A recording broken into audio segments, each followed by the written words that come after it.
everyone.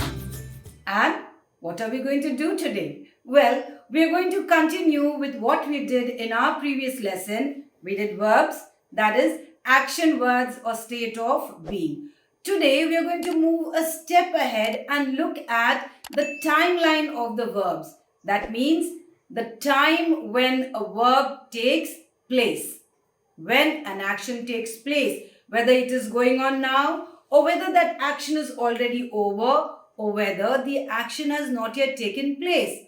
So these are what we call as the three tenses, and they are present tense, that is what is going on now, or simply what we call as today, or whatever has happened, the action is over. That is what we call as the past tense. Very simple to understand, yesterday. Actually, it's not yesterday even. Whatever has happened in the morning, suppose if it's afternoon now, happened in the morning, that will be the past tense. The present tense, what is going on at the moment, today. So present tense also has three types of tenses. The simple present tense, the present continuous tense, that is the action is not yet over, it is still going on. Like I am writing, I am talking, you are sitting, or maybe you are standing, you are listening, you are watching a video. So all those actions are still going on, they are not yet over. And present perfect, things that I've just got over a little while ago, like I have just finished writing. At the moment, I'm not writing, I'm talking. But I've just finished writing this in front of you, only you've just seen it, isn't it? Little while ago. In the same way, we have even for the past tense, we have the simple past, past continuous, past perfect. And similarly, for the future tense, we have simple future tense, we have the future continuous, and we have the future perfect. And just another pronunciation tip, not continuous like what I hear many a times, but continuous. Continuous. Okay, so let's move ahead. Today in this class we are going to just cover up present tense, and in the present tense also the simple present tense, because tense is a very vast topic, and if you have a good control over the tenses, half of your problems are solved, because this is where mostly while talking and while writing mistakes are made. So let us today just look at the simple present tense. Simple present tense. And what does the simple present tense tell us? Simple present tense is used to describe habits, routines, general truth, instructions, emotions, or facts. Like you can just see in the example, I drink milk every day. This is a habit. Father reads the newspaper early in the morning. Habit, something that you do repeatedly every day. Okay? Then, routine. Father goes to office in the morning. I go to play in the evening. That is something that you do nearly at the same time every day. It's your routine. Then the general truth. The Taj Mahal is in Agra. Yes, it is the truth that it is in Agra. The Qutub Minar is in Delhi. Okay. Then, instructions. Use a pencil to darken the bubbles. Or go straight ahead, turn right after 200 meters, and there you'll see the shop. We are telling someone to do something. Open the packet carefully, read the instructions, and then do whatever is needed to be done. Then, emotion. We love our dog. You have a dog, the whole family loves it, so we love our dog. I love my cat. I like this pastry. Okay? And fact, the earth revolves around the sun, or simply the sun rises in the east, or the sun sets in the west, or the stars twinkle at night. So all these are facts, and this is what simple present tense is used for.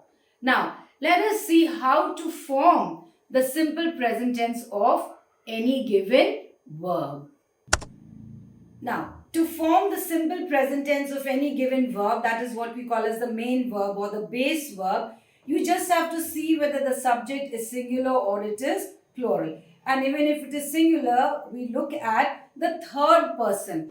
Remember, we covered all of these in pronouns. If you've forgotten, watch the video of pronouns again. Personal pronoun, first person I, singular, plural we. Second person you, third person will become they, he, she, it, plural, they, as I've already said. Now, so here when we talk about the singular, the third person, he, she, it. So the verb is there, we add either s or es or ies to form the simple present tense. Like you can see in the example, Zaina loves ice cream. So it was just simply love, L-O-V-E. We just added love. Sorry, we just added S to the base word, that is love. Then the plumber fixes the pipe. The base verb or the main verb was fix. We added es and it became fixes. Another pronunciation tip, not plumber, like what we usually hear. The B over there is silent, it's plumber. Okay, so the plumber fixes the pipes. And the third one was the baby cries loudly. C-R-Y, drop the Y and add C-R-I-E-S. So it can be he loves, she loves, or the name of any person.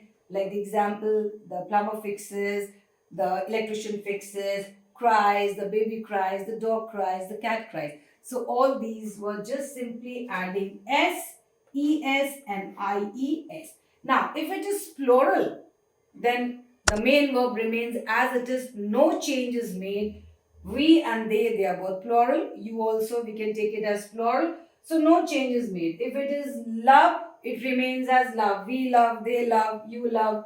I, just simply the main verb. I love, I like, I hate. Okay. You, again no change like we've already said. The main verb remains as it is. You love, you take, you skip, you run, you dance, all these. So this is what you have to remember, that these are the way we can form the simple present tense of any given verb. Okay. So now let's look at the exercise that we have to do. So very simple exercise. You just have to pick out the simple present tense verb that is given in the sentences and just underline. Okay. So remember these and just underline the verb, the tense. So come on, let's begin.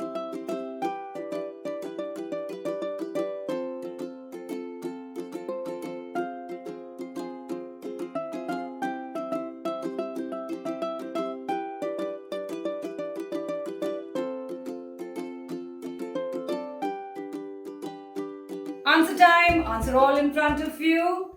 Sings, Sanju, singular, so we use sings.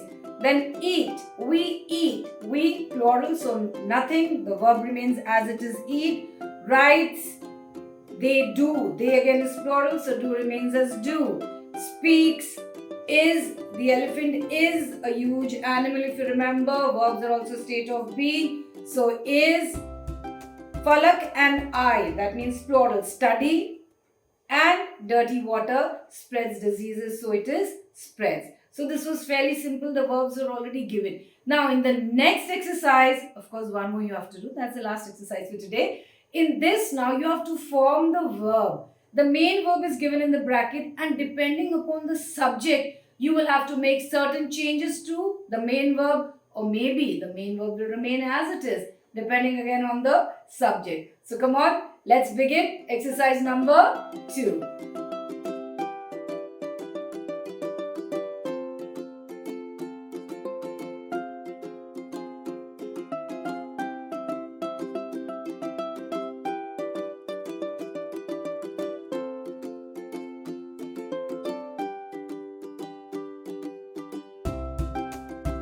Exercise 2 answers all in front of you. And I hope you've got all of them correct. If you've just remembered all these things. Cats, plural, so it will be like, no change in the verb. I, again like we had seen over here, no change, enjoy remains as enjoy. Dimple sings, third person singular, so sing changes to sing. We've just added S over there. Then, the bird flies above the tree. F-L-Y, verb ending in Y, drop the Y and add I-E-S. Rajni, again third person singular, recites, simply S. Dilip and Kamla, plural. So it became run. The wind blows gently, and planets again plural. So move. So this is the way we form the simple present tense. So you can just go through it again. And in the next lesson of ours, we shall be moving on to the present continuous tense, and we shall also see that in a given sentence, when do we use the simple present and when do we use the present continuous. So, till we meet again, do go through the video again. Remember these rules so that we are ready for our next lesson. Till then, goodbye, and yes, do take good care of yourself.